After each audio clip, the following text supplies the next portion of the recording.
Nous avons besoin d'une Côte d'Ivoire reconstruite. Soyons déterminés et engagés.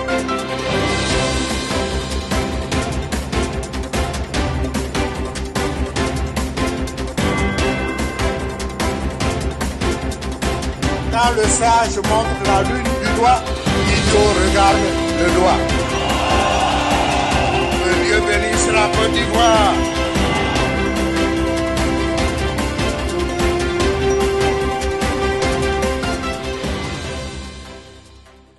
Bienvenue sur Elvic TV Résistance, c'est un plaisir de vous accueillir aujourd'hui.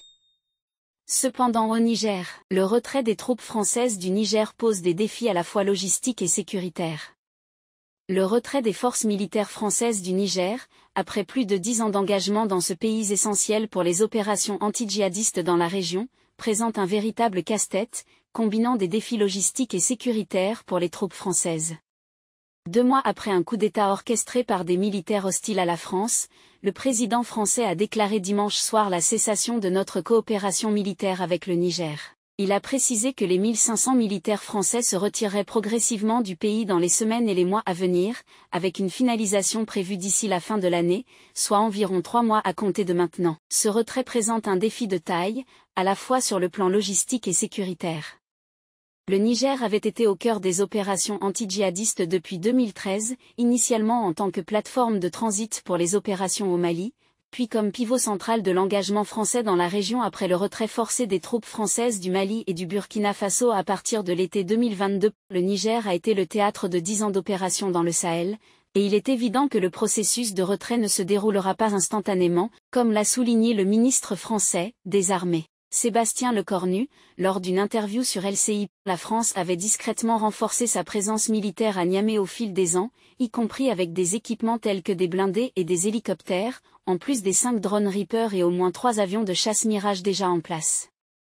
La base française à Niamey comprend des bureaux, du matériel informatique, des hangars, des abris modulaires pour les aéronefs, des installations pour les drones, des équipements de génie, et de nombreuses autres infrastructures. Le retrait impliquera également de quitter 2 avant-postes à Walam et à Yoru, dans le nord-ouest du pays, d'où les forces françaises soutenaient les troupes nigériennes près de la zone des 3 frontières, entre le Mali, le Burkina Faso et le Niger, une région où les groupes djihadistes sont actifs. Les détails du retrait n'ont pas encore été divulgués, mais l'état-major élabore plusieurs options en coordination avec les autorités nigériennes. Toutefois, il reste à voir si la junte au pouvoir au Niger facilitera la tâche des forces françaises. Le gouvernement nigérien a exprimé son souhait d'un processus de retrait négocié avec la France. En attendant, Niamey a interdit le survol de son espace aérien par les avions français jusqu'à nouvel ordre.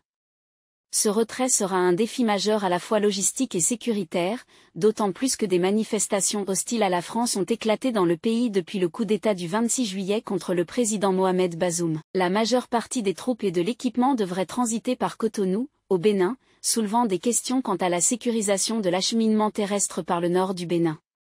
Une partie pourrait également être transportée par voie aérienne, que ce soit par des avions militaires ou des affréteurs privés, avec plusieurs destinations potentielles en discussion, notamment le territoire national, le Tchad voisin, ou d'autres zones où la menace djihadiste est présente, comme la Côte d'Ivoire ou même au Moyen-Orient. En ce qui concerne le Mali, le retrait français avait commencé par les emprises les plus au nord du pays, mobilisant 400 logisticiens en renfort. Pour le démantèlement de Gao, la plus grande emprise française au Mali, 6000 conteneurs avaient été nécessaires. Il demeure incertain qui occupera les espaces laissés vacants par les forces françaises au Niger. Au Mali, le départ français avait été suivi par l'occupation rapide des bases de Menaka, Gossi et Tombouctou par les paramilitaires russes de Wagner, laissant une situation complexe dans son sillage. Merci de nous avoir suivis sur Elvic TV Résistance, et n'oubliez pas de vous abonner et aimer. À bientôt.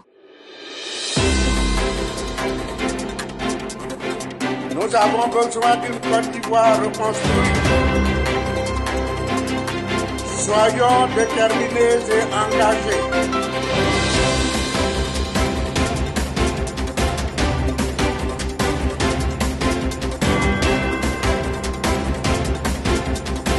Quand le sage montre la lune du doigt, l'idiot regarde le doigt.